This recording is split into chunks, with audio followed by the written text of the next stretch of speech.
What is the scariest villain in the film? There's a whole host of people you could choose from. Darth Vader, the Joker, Hannibal Lecter, HAL 9000, Norman Bates, the Beldan, the T-1000, Death, and many more I didn't mention. All of those are valid options, but what if I told you that my pick for the scariest villain I've seen in the film is in this crowded square? You might see him, but you won't realise it. Need something more specific? How about the man in this scene? Yes, I'm referring to the sweet looking family man. This is Raymond Lermone, the main antagonist of George Sluizer's 1988 thriller film, The Vanishing, and he is my pick for the most terrifying villain I have seen in the film. But why, you may ask?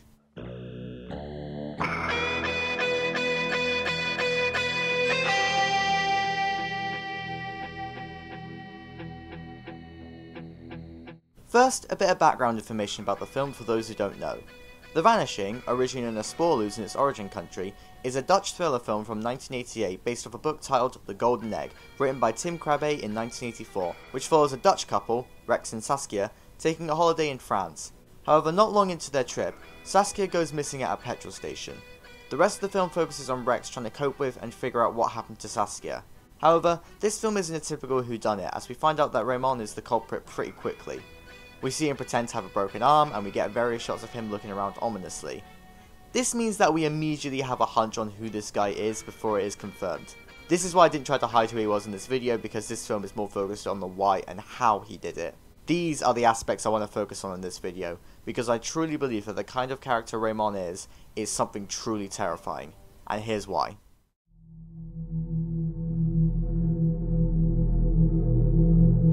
As I showed at the start of the video, Raymond is just another face in the crowd.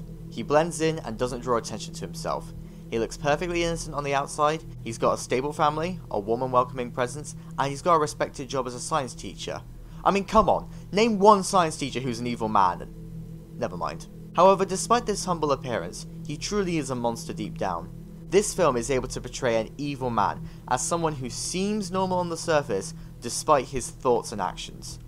For me, this idea of anyone being evil despite how normal they may seem is a terrifying concept. It kind of taps into that childhood stranger danger fear we had, where we can't trust anyone we see on the street, despite how innocent they may seem. Raymond absolutely uses his seemingly normal presence to trick people. For starters, he fakes having a broken arm to attract the attention of women who will perceive him as vulnerable, and will be more willing to help him. Not only does his method of tricking people show how his general presence is able to lure people in, but it is also reminiscent of methods used in real life. This mostly resembles the methods of Ted Bundy, who is an infamous American serial killer from the 1970s, who often faked broken limbs to trick women into helping him, before he would kidnap and eventually kill them. Whilst Raymond's similar methods didn't end up working for him, this parallel with a real life monster makes his actions feel more disturbing in my opinion. However, to fully see how effective his seemingly innocent persona is at tricking people and scaring the audience, let's look at what he did to eventually kidnap Saskia. He first interacts with her when she asks for some change for a machine. As a result, Raymond tries to be helpful despite the fact that both of their money doesn't line up. Despite this, Raymond becomes overly generous with the money he gives to Saskia. Immediately, he is able to manipulate and trick Saskia by making himself out like he is some nice, generous man. Naturally, after this interaction, they end up talking. This is just natural human behaviour where you end up chatting with someone after an initial interaction. This is where Raymond continues to play the nice guy whilst manipulating Saskia. He knew before meeting her that she was with another guy, and this is important for two reasons. One reason is because he is able to use Saskia's clear love for her husband as a way to lure her into his trap, through the idea of getting Rex a keychain just like his own which his daughter gave him.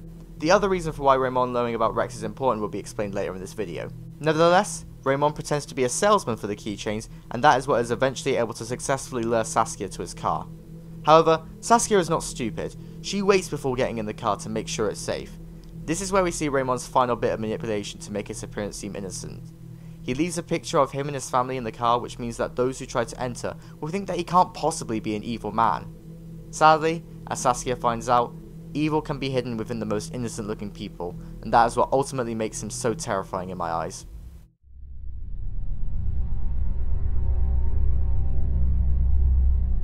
So, we've established that Raymond is terrifying because of how innocent and normal he seems. However, that isn't really saying much, as many of the most prolific serial killers like the aforementioned Ted Bundy have innocent personas, which is why it took so long for them to get caught. However, Raymond's motivation for committing the heinous crime in the first place is something which also truly disturbs me. Raymond's main motivation stems from going against what he believes is predestined to happen. This is first shown when he was a child and he jumped off the balcony. We are predestined to not jump because naturally it would hurt us, but Raymond goes against that and actually jumps anyway. Obviously the only one who was getting hurt in that scenario was Raymond himself, but I think the way this story is used by Raymond to try to explain to Rex his mindset and motivation makes it a really useful way to understand the psychology of Raymond. This idea of going against what's predestined comes back into Raymond's life later, where he ends up saving a little girl from drowning in the river. He is praised by his family and called a hero by his daughter, yet at the end of the day, this praise given to him is what sends him down the path of evil. Raymond believes that a hero is someone incapable of doing bad things and is predestined to always do good. He wonders that now he is considered a hero, he is incapable of doing something evil, even though he isn't. As a result, Raymond goes against what is predestined for a hero and thinks of the most horrible thing he can do, and that's what he eventually does. The reason I find Raymond's backstory and general motivation so unsettling is because it ties into the yin and yang theory, which states that there is good and evil in all of us. It works in the context of this film because it shows that someone who did a heroic thing is still capable of doing something truly evil if they want to, and it terrifies me because it shows that anyone is capable of the most heinous of crimes, despite how good they may seem, whether it's from an outside perspective or if you know them personally. Once again, it ties into the similarities with Ted Bundy. Unlike most serial killers, Bundy was an educated man with an estimated IQ of 136. He had a relatively normal childhood and seemed like a normal guy to those who knew him, yet he ended up becoming one of the most evil serial killers of all time. Overall, the idea that anyone can be evil in spite of their appearance and upbringing is a terrifying concept to me, as it sort of means that you don't know who to trust. You never know when you may run into someone like Raymond, and that is utterly terrifying to me. Alongside all that though, there is still one more aspect to Raymond which makes him so terrifying to me.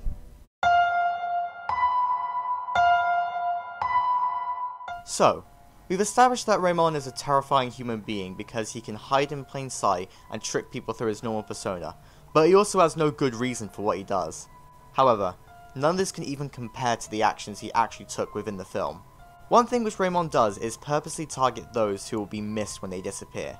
His motivation is to do something truly evil, and if he kidnaps someone beloved by many, or even loved by just one other person, then it will be a lot more impactful, and as a result, a much worse crime. This is why it was important that Raymond saw Rex with Saskia, as he knew that there was someone who would care if she disappeared. Alongside that, his evil actions extend to Rex as well. Rex is a man desperate for closure to the point of obsession, and Raymond knows this. He sees him on TV and trolls him with a lot of letters. He is exploiting the human desire for closure and the ability to say goodbye and move on. This ends up getting Rex into a lot of trouble, but we'll get to that. Before we talk about the ending, let's also talk about the way Raymond plans his crime. We constantly see him methodically plan every possible outcome which shows his intelligence. He runs through what he's going to say, he gets his family to scream as loud as possible to check that he can't be heard from the house, he tests the chloroform on himself, he practices English to talk to an English woman, and he also practices the chokehold multiple times. However, the ending of this film is where we fully see the true evil of this man. This is where I'm going to put up a major spoiler warning.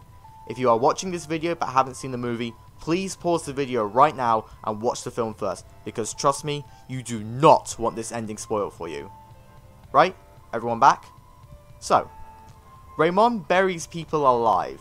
Killing someone by burying them alive and letting them slowly suffocate to death on their own is quite possibly one of the most horrific ways to kill someone. It is a slow, painful, lonely, claustrophobic death. This is presumably what he did to Saskia, and he does the same to Rex as well. This means that Rex's need for closure was exploited and came back to bite him in the end. It is an act so heinous and so horrific that it's hard to really fathom. Yet despite that, no one knows. Raymond is presumably never found out and lives on as if nothing happens, with his family completely oblivious. That is what ultimately makes him truly terrifying. He gets away with it in the end, whilst Rex and Saskia both suffered slow and painful deaths. And this is why the American remake sucks, but let's not get into that. So overall, Raymond is my pick for the scariest antagonist in any film that I've seen, because he is an evil man without real purpose. He does these horrible things for the sake of it, and gets away with it in the end. He can trick people through a seemingly nice personality and normal appearance, when deep down, he is nothing more than a monster. I think it says something that I'm not the only one who finds Raymond, and by extent this film, terrifying. Stanley Kubrick, the director of a little known horror film called The Shining, actually called this the scariest film he had ever seen in his life. I think that says a lot. Because of how terrifying and well written Raymond is, The Vanishing is one of my personal favourite thriller films of all time. It's just fantastic in every way. Thanks for watching, everyone.